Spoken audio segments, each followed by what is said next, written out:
berikanlah ruang aktif yang lebih kepada masyarakat bumi ini untuk mengatur hujan yang diturunkan dari langit, Pak. Jadi jangan bidadari dari kayangan terus yang mengatur.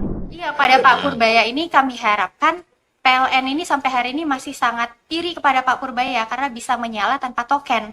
Jadi tolong itu diteruskan. Sudah ada kabar baik dari Pak Menteri Keuangan, bahwasannya mungkin nanti ada penambahan kepada daerah, itu yang sangat ditunggu-tunggu dari rapat kita kali ini. Namun Pak, ada sedikit yang saya ingin sampaikan terkait dengan TKD yang dikembalikan kepada Pulau Sumatera pasca dari bencana kemarin itu, Pak. Tolong dibuatkan aturan yang lebih fleksibel terkait TKD yang dikembalikan ke daerah, Pak. Karena di Sumatera, saya dari Sumatera Barat, itu tidak semua daerah di Sumatera Barat harus melakukan revitalisasi terkait dari pasca bencana alam kemarin, Pak. Jadi sampai hari ini di daerah itu menjadi perdebatan terkait penggunaan TKD-nya kepada Pak Menteri.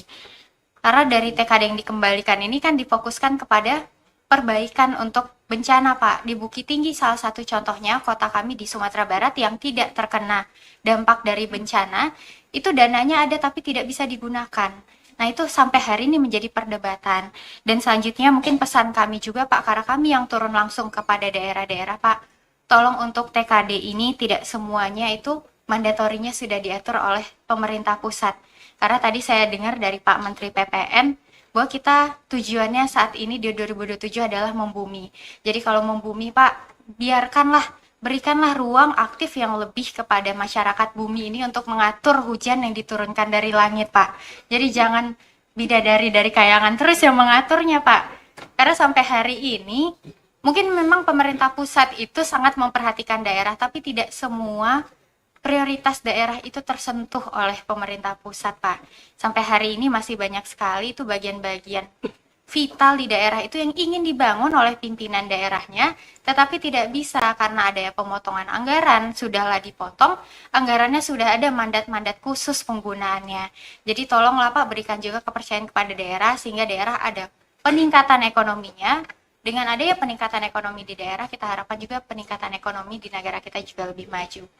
Dan sampai hari ini kami wakil dari milenial dan Gen Z masih sangat mempercayai Bapak, Pak. Iya, pada Pak Purbaya ini kami harapkan PLN ini sampai hari ini masih sangat iri kepada Pak Purbaya karena bisa menyala tanpa token. Jadi tolong itu diteruskan. Dan sekali lagi Pak, ini pesan dari kami DPD yang mewakili daerah, berikanlah kepercayaan kepada pimpinan-pimpinan yang ada di daerah, Pak.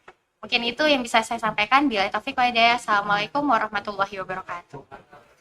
Menteri Kepala Bappenas, Bapak Wakil Kepala BPS, beserta jajaran yang hadir di kesempatan siang hari ini. Saya punya 3 pertanyaan kepada masing-masing stakeholder. Yang pertama kepada Menteri Keuangan yang saya hormati. Ini mengacu dengan kenaikan BI rate Pak sebesar 100 basis point sejak Mei 2026 dan beban utang yang berpotensi membesar. Yang ingin saya tanyakan, bagaimana Kementerian Keuangan menjamin defisit APBN 2027 tetap berada di batas 3% PDB sebagaimana disampaikan pada PPT halaman 8, sembari membiayai 60 program kerja prioritas nasional. Langkah konkret apa yang akan disiapkan Kemenkyu untuk memitigasi risiko fiskal daerah akibat pelemahan rupiah terhadap belanja modal berbasis impor, terutama pada proyek strategis DIY seperti Tol Jogja-Bawen dan kawasan Aerotropolis YIA. Tadi mungkin sudah dibahas di slide 15, ada KBDBH, ada small scale PPI, tapi saya ingin mendapat gambaran lebih lanjut terkait dengan langkah-langkah mitigasinya. Lalu yang kedua kepada Menteri PPN Kepala Bappenas. Izin Pak, mungkin target pertumbuhan ekonomi nasional 2027 tadi ditetapkan 6,3% hingga 7,5% sebagai jembatan menuju 8% di tahun 2029. Sementara BI rate ini justru naik menjadi 5,50% dan tren retail sales nasional kontraktif. Nah, pertanyaannya, apa dasar keyakinan Bappenas bahwa target tersebut tetap dapat dicapai tanpa revisi? Klaster PKPN mana yang secara spesifik memiliki lokus program di DIY?